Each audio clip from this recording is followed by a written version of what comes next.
हर हर महादेव बच्चों, स्वागत है आप सभी का आपके अपने YouTube चैनल ज्ञान फ्लो में। आज हम पढ़ने वाले हैं क्लास 8 का दक्षता अभ्यास 7 13वें क्वेश्चन से। इसके पहले के सभी क्वेश्चन हमने एकदम बढ़िया तरीके से समझ लिए थे। तो देखिए 13वीं सवाल में कह रहा है 3 मग और 2 बाल्टी का मूल्य 700 रुपये है और 5 मग तथा 3 बाल्टी का मूल्य 1100 रुपये है। तो 1 मग और 1 बाल्टी का मूल्य बताइए। यही जो हमसे पूछा है, 1 मग और 1 बाल्टी, इसी में से किसी को x मान लेंगे और किसी को y। तो मान लेंगे हम, माना 1 मग का मूल्य, 1 मग का मूल्य बराबर x रुपए। अगर हमका 1 मग के पता चल जाए और 1 बाल्टी के पता चल जाए तो हम आराम से निकाल सकते हैं। और लिख दिया हमने 1 बाल्टी का मूल्य, 1 बाल्टी का मूल्य मान लिया हमने y रुपए। चलिए समीकरण बनाते हैं। कह रहा 3 मग और 2 बाल्टी का मूल्य 700 रुपया है, यानी 3 ठी मग और 2 ठी बाल्टी का खरीदे के बाद उसका जो टोटल रेट हो रहा है वो कितना हो रहा है भाई, 700। अगर 1 मग x रुपया क्या है भाई, तो 3 मग कितने के हुए, सिंपल सी बात है भाई 3x के होगा, प्लस 1 बाल्टी अगर y रुपए के है तो 2 बाल्टी कितने के हुए, 2y रुपए के हुए। कह रहा बाल्टी 3 मग और 2 बाल्टी खरीदे कितना हो रहा है, 700 रुपए। ये आपका बन गया पहला समीकरण, ठीक है। फिर कहा है 5 मग और 3 बाल्टी। अब 1 मग x रुपया क्या है तो 5 मग कितने के होगा, तो जाहिर सी बात है भाई 5x के हुए। और 3 बाल्टी कितने के हुए, तो 3y के हुए। एक दोनों का रेट कितना कहा है, 1100 रुपया है। ये हो गया हमारा समीकरण 2। समीकरण 2। अब अगर आपको भाई x को काटना है तो समीकरण 1 में 5 से गुणा करना पड़ेगा, 2 में 3 से करेंगे तो 15 हो जाए और घटा लेंगे तो कट जाए। y को काटना है तो समीकरण 1 में 3 से और 2 में 2 से गुणा करके घटाना पड़ेगा तो y कटेगा, 6y और 6y हो जाएगा। तो हम लिखेंगे क्या, हम इसी y को काट देते हैं तो यहां हम लिखेंगे समीकरण 1 में 3 से तथा समीकरण 2 में 2 से गुणा करके घटाने पर, गुणा करने के बाद हमको क्या करना पड़ेगा भाई, घटाना पड़ेगा। तो समीकरण 1 में हमको 3 से करना है और समीकरण 2 में हमको 2 से करना है। तो ये क्या हो जाएगा, 3 तिया 9x हो जाए। यहाँ देखिए हम कर रहे हैं सॉल्व। ये हो जाएगा हमारा 3 तिहाई 9x और प्लस 3 दूना 6y बराबर में हो जाएगा 7 तिया 21 यानी 2100। और दूसरके में का हो 2 पंचे 10x प्लस 2 तिया 6y अब बराबर 1100 में 2 से करेंगे तो हो जाए 2200। अब घटाने पे ये आपका माइनस हो जाएगा, ये भी माइनस और ये भी क्या हो जाएगा, माइनस। ये कैंसिल होएगा, 10 में से 9 गए माइनस x और 2200 में 2100 गए तो माइनस के 100, माइनस से माइनस कैंसिल हो गया, यानी x बराबर आ गया 100 रुपया। x बराबर क्या आ गया, 100 रुपये। अब इसी x का मान किसी भी समीकरण में रख देंगे, y पता चल जाएगा। तो यहाँ हम लिखेंगे x का मान समीकरण 1 में रखने पर, समीकरण 1 में रखने पर, समीकरण 1 यहाँ है 3x + 2y अब बराबर में हो गया 700।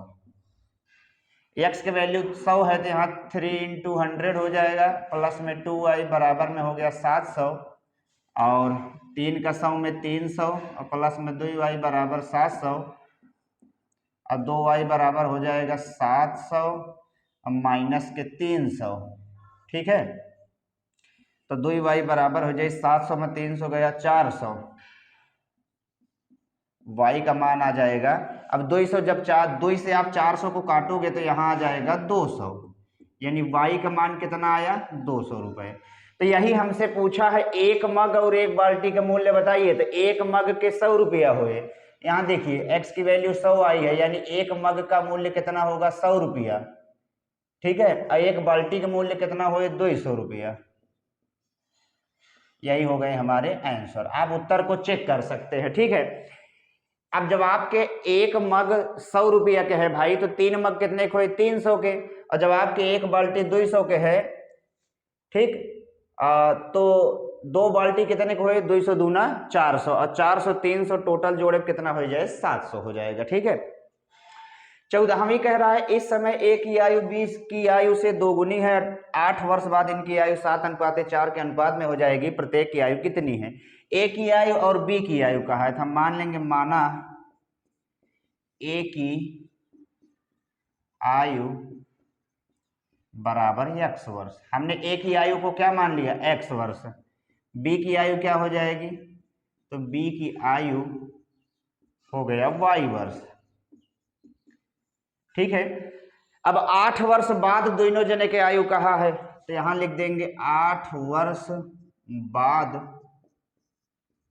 ए की आयु।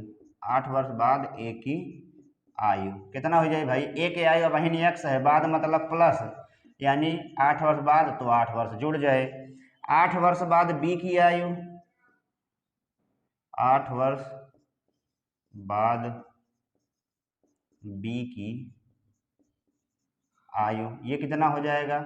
y + 8।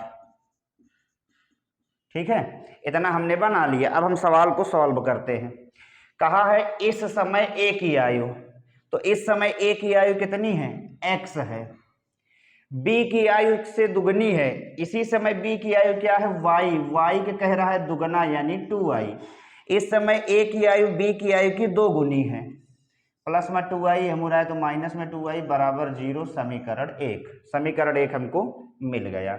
अब आगे कहा है 8 वर्ष बाद इनकी आयु। देखिए 8 वर्ष बाद इनकी आयु 7:4 के अनुपात में हो जाएगी। अनुपात को हम बटे में लिख सकते हैं। ठीक है, तो 8 वर्ष बाद जो इनकी आयु है उसको भी बटे में लिखेंगे। तो 8 वर्ष बाद ए की आयु है x + 8 बटे 8 वर्ष बाद बी की आयु कितनी है? तो y + 8 बराबर कितने के अनुपात में हो जाए? तो 7:4 यानी 7/4। तेरिया गुणा हो जाएगा। 4 का x में करेंगे तो 4x + 4 8 32 हो जाएगा। अब बराबर 7 का y में करेंगे 7y + 7 8 56 हो जाएगा। तो 4x माइनस का 7y बराबर 56 माइनस का 32, तो ये हो जाएगा 4x माइनस का 7y बराबर 56 में 32 घटाएंगे तो ये हो जाए 24। ये हो गया हमारा समीकरण 2। समीकरण 2। समीकरण 1 यहाँ है, समीकरण 2 यहाँ है। तो देखेंगे जब आप यहाँ, तो समीकरण 1 में अगर आपको x को काटना होगा तो समीकरण 1 में 4 से गुणा करके घटाना पड़ेगा। तो हम लिखेंगे क्या? हम लिख देंगे भाई समीकरण 1 में 4 से गुणा करके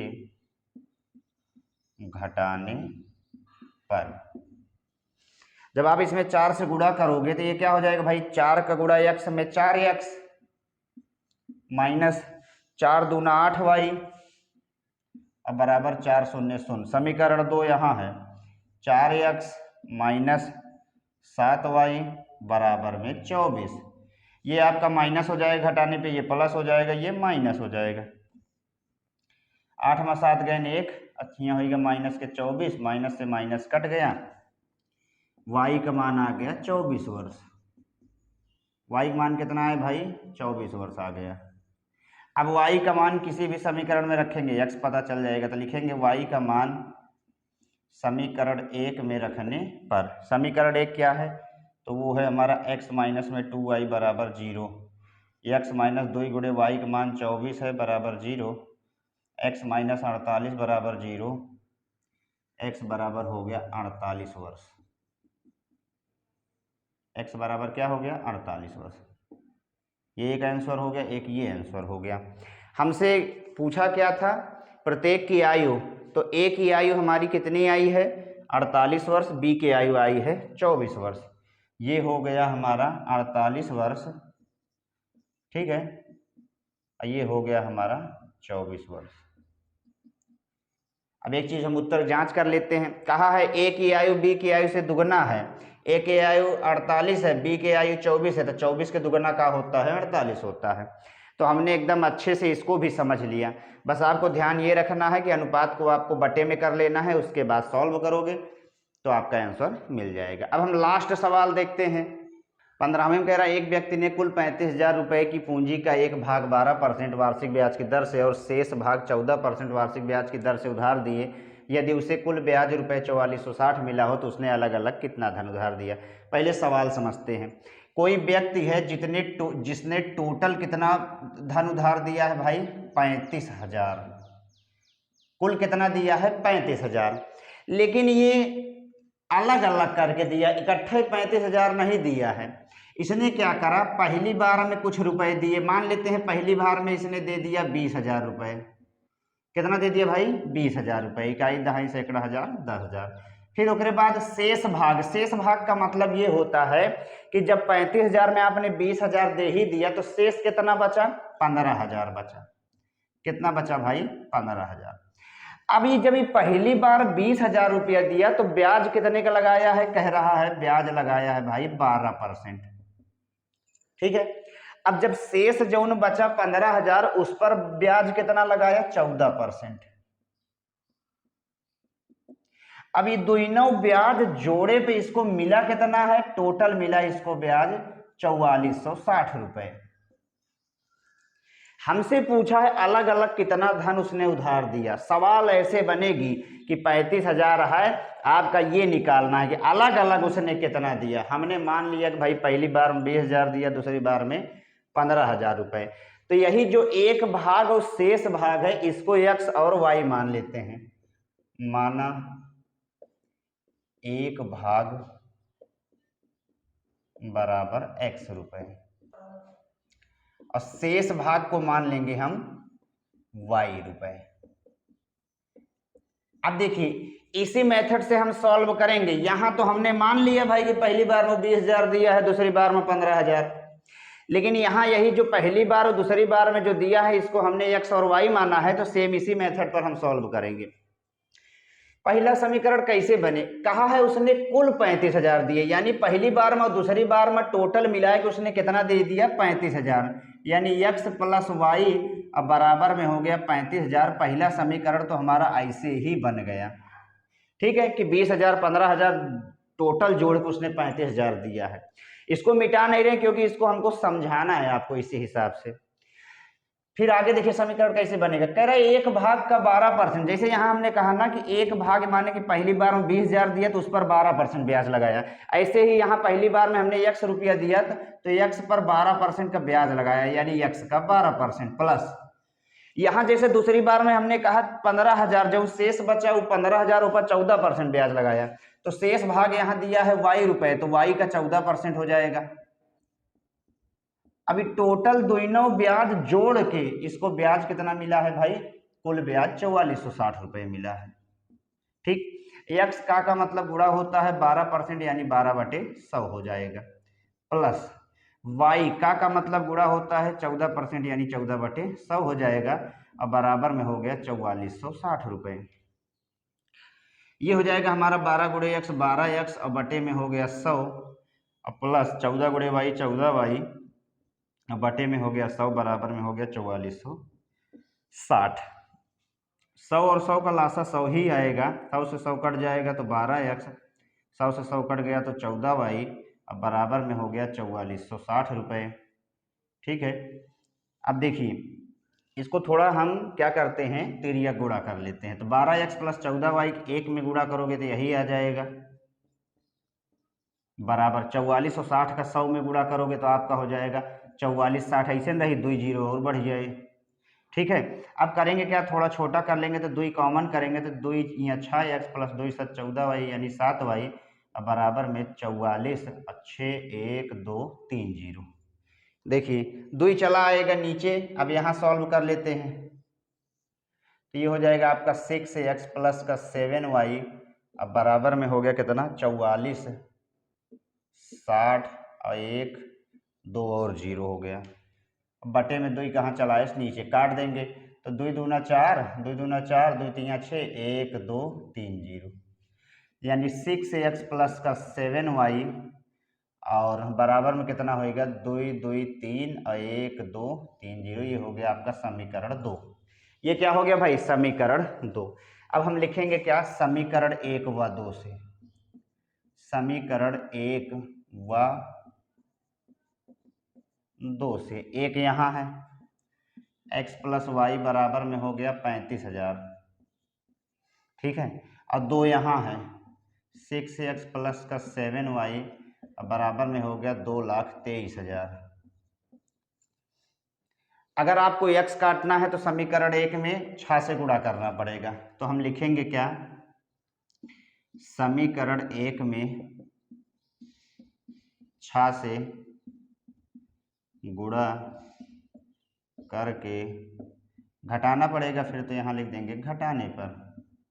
समीकरण 1 में हम 6 से गुणा कर देंगे तो ये हो जाएगा आपका 6x प्लस 6 गुणे वाई 6y अब बराबर 35 छक्का 210, यानी यहाँ हो जाएगा आपका 2,10,000।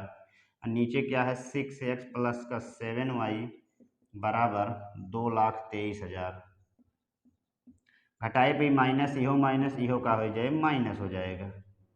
तो 6x से 6x कटा, 7 में 6 गए 1y और 23 में से 10 गए, यानी 2,23,000 में 2,10,000 घटाओगे तो आ जाएगा माइनस का 13,000। और माइनस से माइनस कट गया तो y बराबर कितना आ गया भाई, 13,000 रुपये। y बराबर कितना आ गया, 13,000 रुपये। अब y का मान किसी भी समीकरण में रखेंगे, x पता चल जाएगा। तो यहाँ हम लिखेंगे y का मान समीकरण 1 में रखने पर, समीकरण 1 है हमारा x प्लस वाई बराबर 35,000।